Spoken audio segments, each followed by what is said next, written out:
Much of the $350 billion in the Small Business Administration's Emergency Coronavirus Relief Fund was effectively spoken for within the first minutes of launch, according to senior banking executives. We didn't even get through the first 5 minutes of applications, a J.P. Morgan Chase senior banking executive said. The bank received over 60,000 applicants for the Paycheck Protection Program within those first 5 minutes, a senior executive at Chase said. When funds ran dry after less than 2 weeks, only 27,000 loans had ultimately been approved, Chase said. After reports revealed details about which companies had been successful in securing emergency funding, small business owners across America were angry about having never made their way to the front of the line. But according to some large lenders, there was no time for a line. The CEO of an independent bank said it was like a stampede through the eye of a needle. A senior Bank of America executive said that, on the first day alone, the bank received over 10,000 applications per hour. The bank had just thousands of those approved by the SBA, CEO Brian Moynihan said during an earnings call last week. Separately, Wells Fargo said the SBA had approved a total of 1,051 applications for $120 million. Over 170,000 expressions of interest were filed with the bank within just the first 2 days.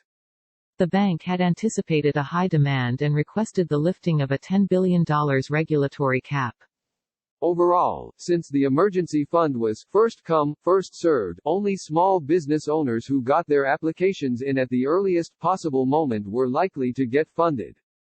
Other banks were also hit by a stampede of demand for the loosely defined program, intended to provide a general relief fund for America's estimated 30 million small businesses, with the assurance from Treasury Secretary Steven Mnuchin that money would be in their bank account within 24 hours. You get the money, you'll get it the same day, you use this to pay your workers. Please bring your workers back to work if you've let them go, Mnuchin said in a news conference the afternoon before the program's start, even as lenders were awaiting final guidance from the Treasury Department. For the past 2 weeks, small business owners have been checking their emails and calling their bankers and the SBA to check on the status of their application, not knowing that the first phase of the program was over before it barely began.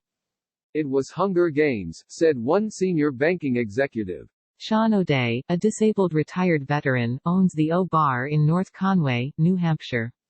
He believes he was one of the first to apply, and ultimately submitted requests through 4 separate banks. Every several days after not hearing anything, I'd go online and apply through another bank. After a week of this, as we all know, word came back recently all the money dried up, he said. All I was trying to do was support my 9 unemployed workers, but have been unsuccessful, he said. He also received a friendly reminder on April 10 from my landlord that the rent was due April 1, which is still outstanding, O'Day said. From the very beginning, the fund appeared insufficient to meet the demand.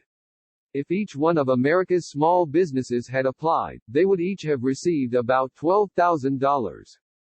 Yet according to new data by 5 Stars, a small business marketing and loyalty platform service, 75% of the small and medium-sized businesses with current mandatory shutdowns that the firm serves need a $55,000 infusion by May 1 in order to successfully restart when guidelines are lifted.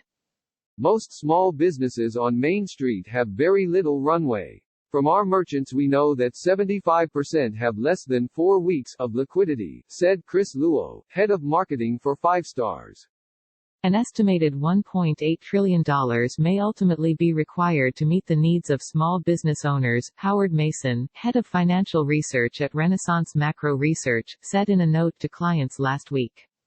After Wells Fargo stopped taking applications, Matt Fuere, the owner of a 14-person classic car restoration shop in Salt Lake City, Utah, opened up a new bank account.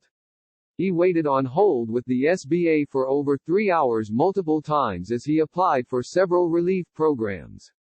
I paid my accountant $500 to prepare, only to have to fill out their forms, finally get approval, on the same day money ran out, he said. I built this company $1 at a time, he said. Now I'm going to lose everything. The state and government have damaged me more than any virus did.